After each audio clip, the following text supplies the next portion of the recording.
am gonna actually make what I said I was gonna do on Thanksgiving, but I didn't end up doing it because I was too damn tired and I didn't want to do it. So today I'm gonna make flan. So take a look at the ingredients. So you're going to need a pan. I'm using an 8-inch. You could use a hand mixer or a stand mixer. You're gonna need some evaporated milk, some condensed milk, 8 ounces of room temperature cream cheese, some vanilla, 6 room temperature eggs. You're gonna need 3/4 of a cup of sugar. So let's get started. The first thing we're gonna work on is going to be the caramel sauce. This is by far the trickiest part because it is so easy to mess up. It is really easy to burn sugar. I have only done this one time and like it actually worked the first time. The second time I did it, I had to make it twice because I burned it. So let's go ahead and get started. Okay, so first you're going to go ahead and add your sugar to your pan. Make sure you know which pan you're going to use. It's very important, of course. And then you're going to add water to your pan.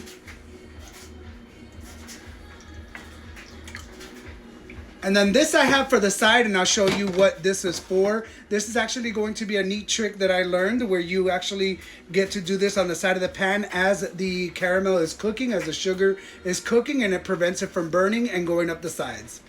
So then you're just gonna go ahead and put that on the stove, and let's pray that this actually works. Because like I said, I have burnt the sugar before, so let's hope that this works out. All right, so you're gonna want to wait for the sugar to start boiling. You don't want to really mess with it too much, but this is one of those processes that if you ignore it for too long and not pay attention, when you look at it again, it's burnt and it's ruined. Okay, success, finally. And at least I did it on the first go around. I didn't mess up the first one, I promise. Yes, I did. I messed up the first one. This is the second batch, but this is what you're looking for. And then you're just going to transfer this into the pan that you're going to be using to put in the flan. And that beautiful caramel color is what you're looking for. Some people like it a little bit more, clear. I like it in this tone. And then you just want to swish it around to make sure it covers the whole. Oh my God, if you guys can smell this right now, deliciousness, caramelishness. Oh my God. So you just let it sit for a good while so it can actually harden. This is gonna eventually harden and this is gonna be the top crust of the flan. And while you're getting everything together, make sure that you are heating up some water because you're going to need a deep pan because the flan is not just going to go into the oven, it's going to go into a bath. So you want to make sure that you have a bath ready for it. We're going to go ahead and cream the cream cheese. Now this is optional. This is not your traditional way that flan is typically made, Cuban style at least. But I have adapted this extra ingredient just because I think it gives it that extra creamy flavor. So then you're going to go ahead and soften that up with a stand mixer, a hand mixer, or a stand mixer, whichever one you prefer. And then to this, you're just gonna beat it until it's smooth. And again, the cream cheese should be room temperature if you're going to opt to use cream cheese. And then once you have your cream cheese at a good creamy consistency, you're going to go ahead and add in, I usually do 2 eggs at a time. I don't know, it just makes the batter that much better.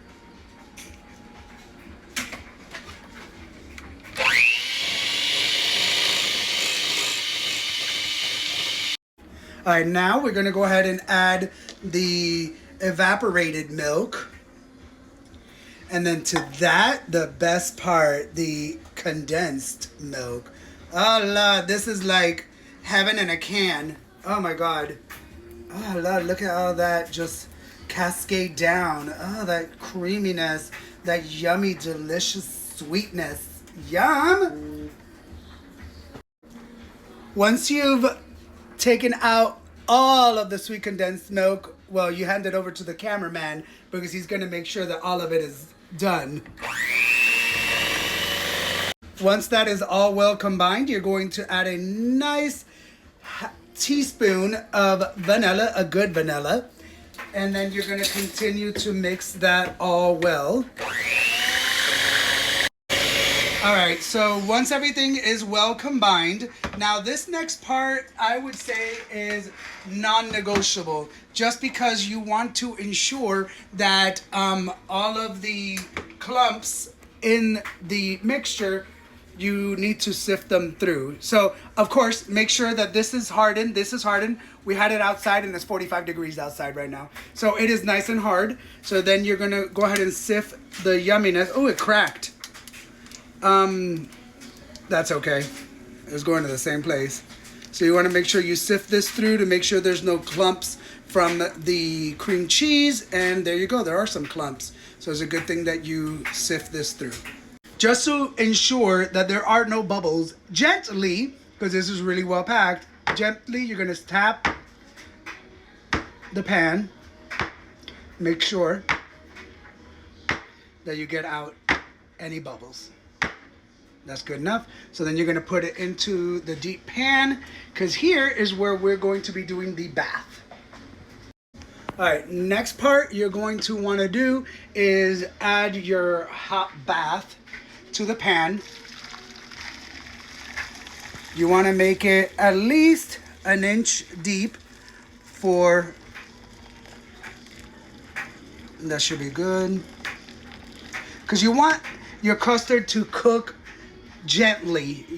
So when you have your bath ready, your custard is in the bath, then you're going to transfer this to the oven. Remember, 350 degrees. And this is going to cook for approximately 50 minutes. And once it comes out, I'll show you.